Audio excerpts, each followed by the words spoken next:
Bienvenidos a un nuevo episodio de Obcast. Soy su anfitrión, Juan Amasol.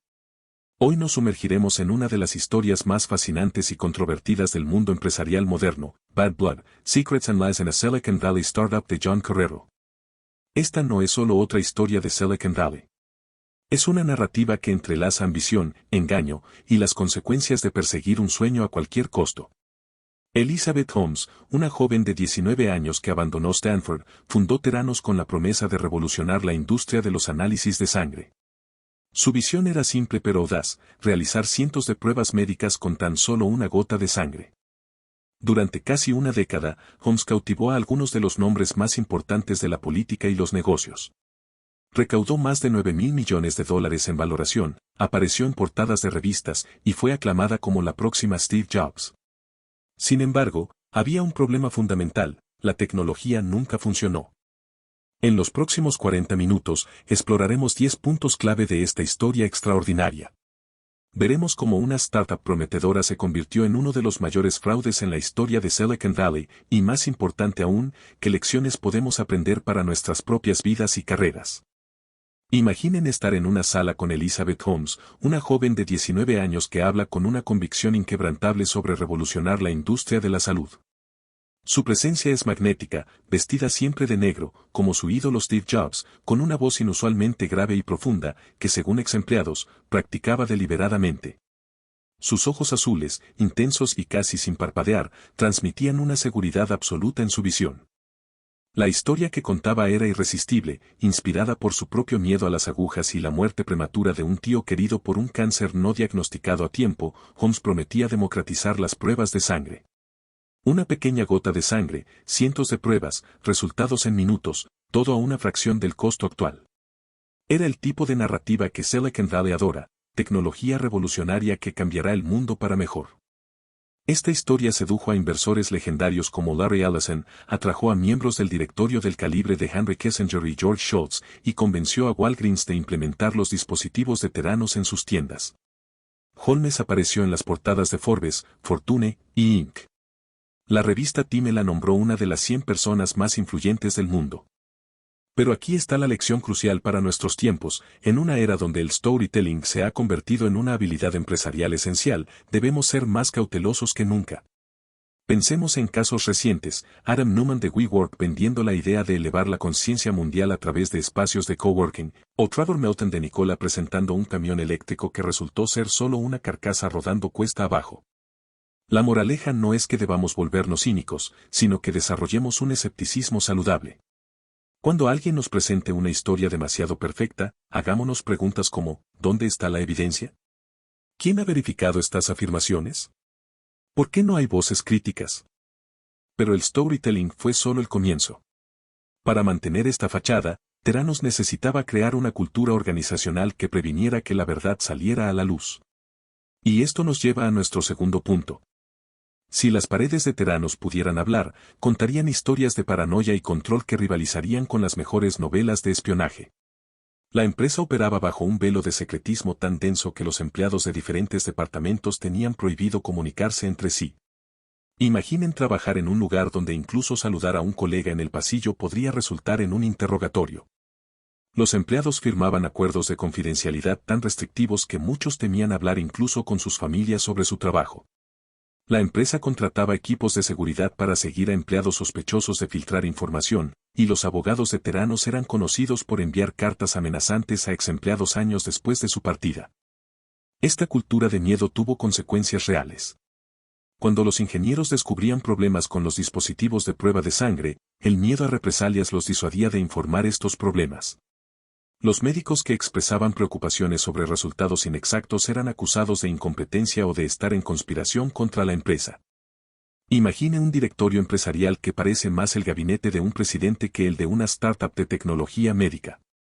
Elizabeth Holmes logró algo extraordinario: reunió a algunas de las figuras más influyentes de América en el directorio de Theranos. Henry Kissinger, ex secretario de Estado. George Shultz, veterano de 3 administraciones presidenciales. Jim Mattis, futuro secretario de Defensa. William Perry, otro exsecretario de Defensa. Y la lista continúa.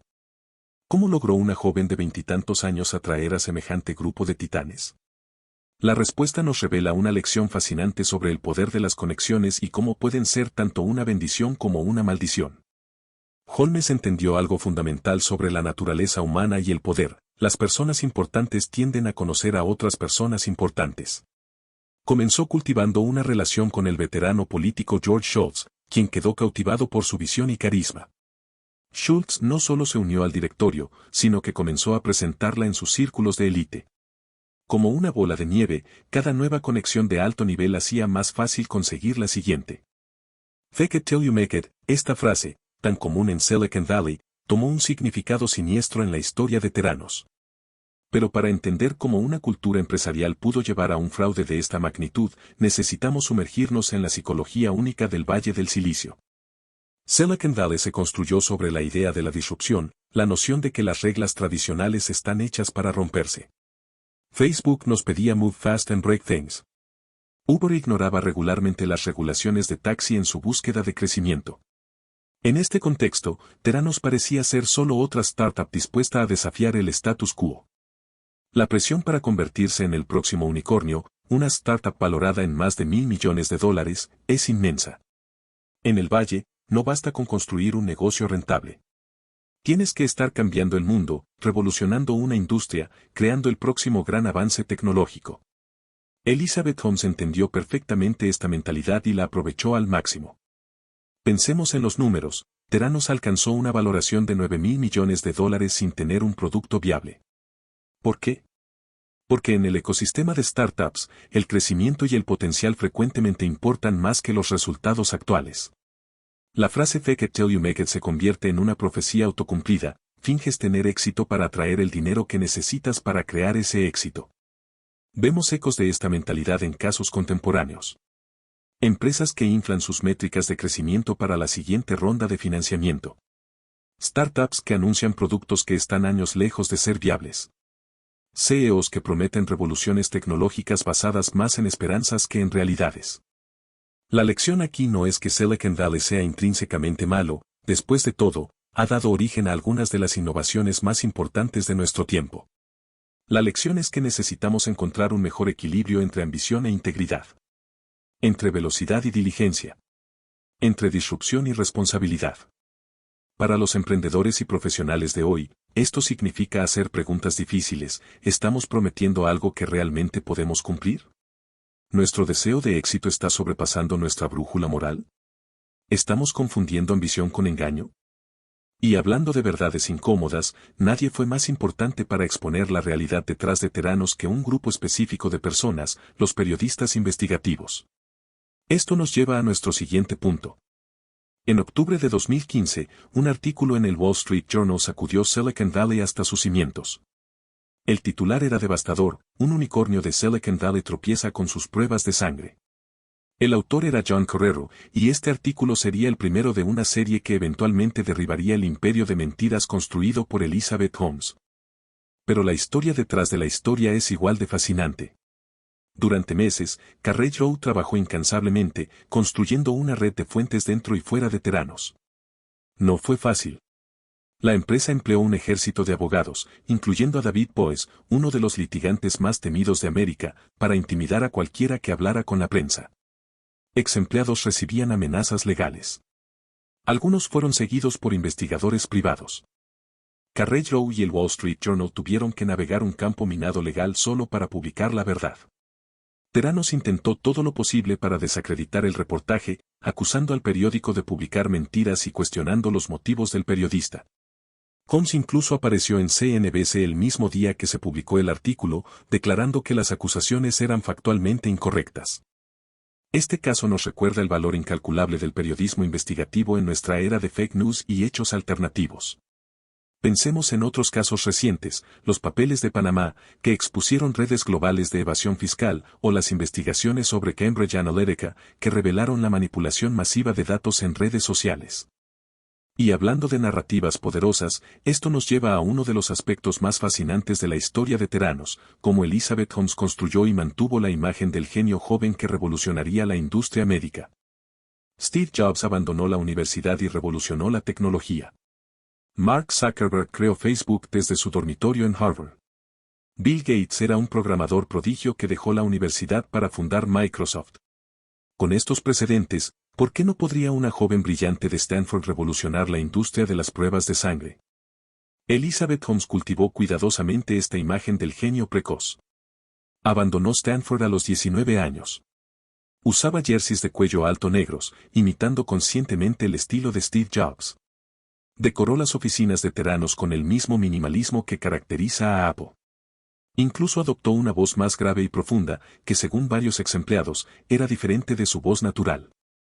Esta imagen del genio joven y visionario es particularmente seductora en Silicon Valley, donde existe casi un culto al fundador joven y disruptivo.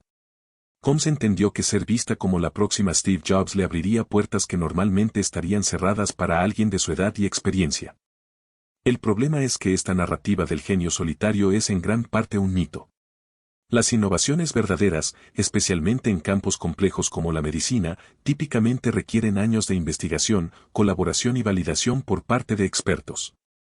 No surgen completamente formadas de la mente de un solo individuo, no importa cuán brillante sea. Y hablando de promesas vacías, pocas cosas son más serias que hacer afirmaciones falsas sobre la salud de las personas. Esto nos lleva a nuestro siguiente punto, que explora las consecuencias reales de la negligencia de Theranos en el cuidado de la salud. Cuando hablamos de startups que fallan, normalmente pensamos en aplicaciones que no funcionan o productos que no cumplen las expectativas. Pero en el caso de Theranos, las consecuencias fueron mucho más graves. Estamos hablando de personas reales que recibieron resultados médicos incorrectos que podrían haber alterado sus vidas dramáticamente. Permítanme compartirles una historia específica que ilustra la gravedad de la situación. Una paciente en Arizona recibió resultados de Theranos que indicaban niveles peligrosamente altos de potasio en su sangre, una condición que puede ser fatal. Su doctor, alarmado, le ordenó acudir inmediatamente a emergencias. Solo después de pruebas adicionales en un laboratorio tradicional se descubrió que los resultados de Theranos eran erróneos. Imaginen la angustia innecesaria que esta persona y su familia experimentaron. Pero esto no fue un incidente aislado. Los dispositivos de Theranos daban resultados notoriamente inconsistentes. Las pruebas de vitamina demostraban niveles que fluctuaban salvajemente de un día para otro. Las pruebas de embarazo daban falsos positivos. Los análisis de PSA, cruciales para la detección del cáncer de próstata, eran poco fiables. Y hablando de hacer lo correcto, esto nos lleva a nuestro siguiente punto, que trata sobre aquellos que se atrevieron a alzar la voz cuando vieron que algo andaba mal. Tyler Schultz y Erika Chang. Dos nombres que deberían ser recordados como héroes en la historia de Theranos. Eran jóvenes empleados, recién graduados de prestigiosas universidades, con carreras prometedoras por delante.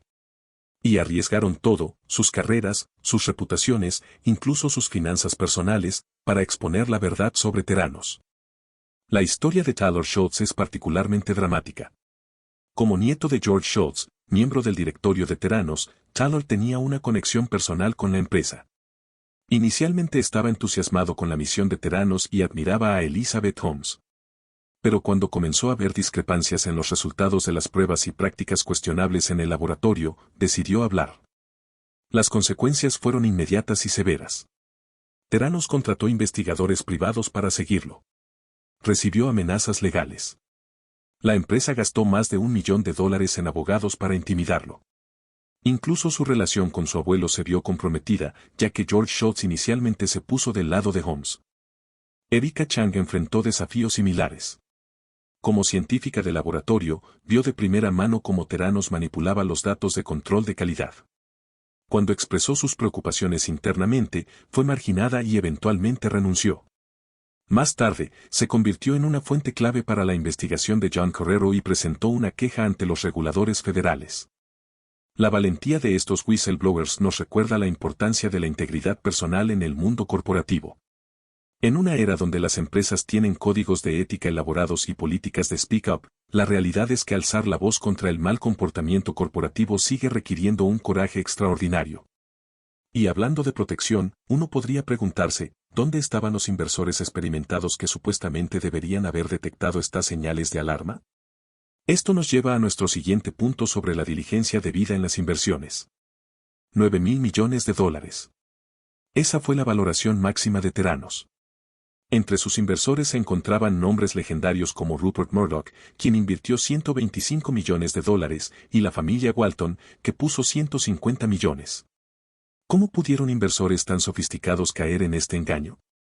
La respuesta nos revela verdades incómodas sobre la psicología de la inversión y el poder del FOMO, el miedo a quedarse fuera. Lo que hace que este caso sea particularmente fascinante es que muchos inversores nunca vieron una auditoría financiera detallada de Theranos. Nunca exigieron ver datos verificados independientemente sobre la tecnología. ¿Por qué? Porque tenían miedo de que si hacían demasiadas preguntas, perderían la oportunidad de inversión. Holmes era experta en crear una sensación de exclusividad y urgencia. Si no inviertes ahora, alguien más lo hará. Este fenómeno del FOMO en inversiones no es nuevo, pero se ha intensificado en la era digital. Pensemos en la reciente fiebre de las criptomonedas, donde muchos inversores pusieron dinero en proyectos sin entender realmente la tecnología subyacente. O en la burbuja de las NFTs, donde el miedo a perderse el próximo gran éxito llevó a decisiones de inversión apresuradas. Lo más irónico es que los inversores más sofisticados de Silicon Valley, como Sequoia Capital o Kleiner Perkins, que son conocidos por su riguroso due diligence, no invirtieron en Theranos. ¿Por qué? Porque cuando hicieron preguntas técnicas detalladas, Holmes se negó a responder, citando la necesidad de proteger los secretos comerciales de la empresa. Y hablando de señales de alarma ignoradas, esto nos lleva a nuestro punto final, que explora las consecuencias legales de uno de los fraudes más grandes en la historia de Silicon Valley. El 4 de enero de 2022, Elizabeth Holmes fue declarada culpable de 4 cargos de fraude a inversores. El 18 de noviembre de 2022, fue sentenciada a más de 11 años de prisión. Este veredicto no solo marcó el final de la saga de Theranos, sino que envió un mensaje poderoso a Silicon Valley: hay límites para el mantra de fake it till you make it. El juicio de Holmes fue extraordinario por varias razones. Primero, es raro ver a un CEO de Silicon Valley enfrentar consecuencias criminales por las acciones de su empresa. Segundo, el caso estableció un precedente importante sobre la línea entre el optimismo emprendedor y el fraude criminal. Y tercero, demostró que incluso los emprendedores más carismáticos no están por encima de la ley. Las ramificaciones de este caso van mucho más allá de Theranos. El veredicto ha tenido un efecto escalofriante en Silicon Valley, especialmente en el sector de la salud. Las startups de biotecnología ahora enfrentan un escrutinio mucho más riguroso. Los inversores exigen más pruebas y validación antes de comprometer capital. Los reguladores están más atentos a las afirmaciones grandiosas de las empresas de tecnología médica. Para los emprendedores y ejecutivos de hoy, el caso Theranos sirve como un recordatorio sobrio de las consecuencias del engaño. La presión por crecer rápidamente y alcanzar valoraciones astronómicas puede ser intensa, pero el precio de cruzar líneas éticas puede ser la libertad personal. Al concluir este viaje por las páginas de Bad Blood, nos encontramos ante una de las historias más reveladoras sobre la ambición desmedida y las consecuencias del engaño en el mundo empresarial moderno. La saga de Theranos nos recuerda que la integridad y la verdad deben ser los cimientos de cualquier empresa, sin importar cuán grande sea la visión o cuán atractiva sea la narrativa. Como hemos visto a través de estos 10 puntos clave, las lecciones de Bad Blood resuenan más allá del Valle del Silicio. Nos enseñan sobre la importancia de cuestionar lo que parece demasiado bueno para ser verdad, el valor de la ética en los negocios y el poder del periodismo investigativo para destapar la verdad. Para aquellos que deseen profundizar más en esta fascinante historia, los invito a leer el libro completo de John Correro. Como siempre decimos en Obcast, nuestro resumen es solo una pequeña ventana a una obra mucho más rica en detalles y matices. Encontrarán el enlace para conseguir el libro en la descripción de este episodio. Recuerden que las mejores lecciones vienen de estudiar tanto los éxitos como los fracasos. La historia de Theranos nos proporciona invaluables enseñanzas sobre integridad, liderazgo y la importancia de construir empresas sobre bases sólidas y éticas. Gracias por acompañarnos en este episodio de Obcast. No olviden suscribirse para más análisis de libros fascinantes como este. Hasta la próxima.